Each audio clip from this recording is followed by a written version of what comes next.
Good evening. This is Santa Claus on this 30th day of January, 2026, bringing you the day's stories with a heart full of care and concern for all God's children across our beautiful world. Today, we're seeing quite a shift in the world of chocolate, my friends.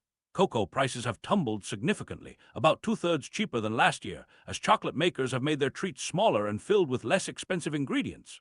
Meanwhile, many folks have tightened their belts and aren't buying as many sweets. As someone who appreciates a good cookie left by the fireplace, I understand both the joy of treats and the challenge of making ends meet. Let's remember that behind every economic shift are real families. Cocoa farmers in West Africa working hard to provide for their loved ones. Meanwhile, across the globe, President Trump has cautioned Britain and Canada against increasing trade with China, calling such moves dangerous. Prime Minister Keir Starmer and Prime Minister Mark Carney have both recently visited China, seeking new business relationships. It reminds me how interconnected our world has become, like a great tapestry where each thread affects all others. Now, turning our gaze to Ukraine, my heart grows heavy. After 4 long years of conflict, Ukrainian forces are struggling to defend their entire 700-mile front line. In the small town of Huliaipole, Russian forces slipped in under the cover of fog along a river, capturing a command post. Captain Dmitry Filatov described it as a catastrophe. Oh, how I pray for peace for these brave souls enduring such hardship. No child of God should have to endure the horrors of war. There may be a small glimmer of hope, though. Ukrainian President Volodymyr Zelensky has voiced support for an energy truce with Russia, pausing strikes on energy infrastructure. President Trump mentioned he personally asked President Putin not to fire into Kyiv for a week, and Putin agreed.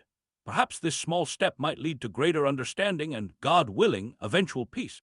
In Europe, the European Stability Mechanism, with over $500 billion in resources, is considering providing funds to countries for defense without requiring strict economic reforms. Pierre Gremna, who leads the ESM, emphasized the importance of European countries supporting one another in these uncertain times. In Japan, Prime Minister Sani Takaichi, the country's first female leader, faces a crucial election on February 8th. She's hoping for a strong victory that might strengthen her position with China, which has been applying pressure since she commented on how Japan might respond to a Chinese attack on Taiwan.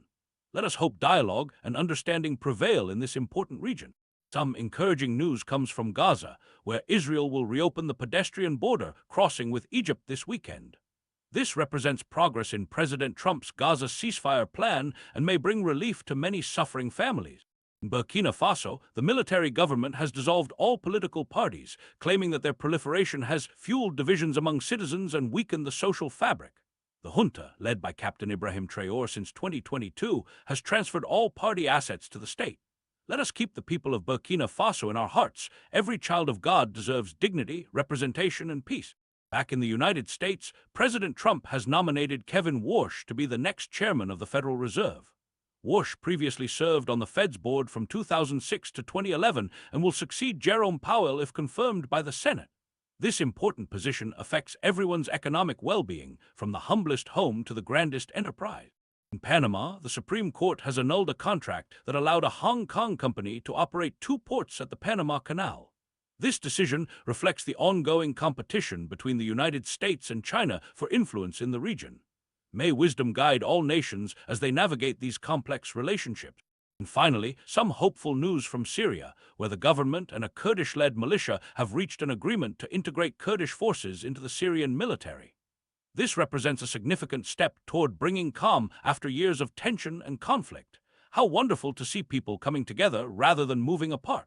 As we reflect on these stories, let us remember that behind every headline are real people with hopes, dreams, and fears just like our own. May we extend grace and kindness to all we encounter, especially those who differ from us or who face struggles we cannot fully understand. The greatest gift we can give one another is love, understanding, and compassion. Until tomorrow, this is Santa Claus wishing you peace in your hearts and kindness in your action.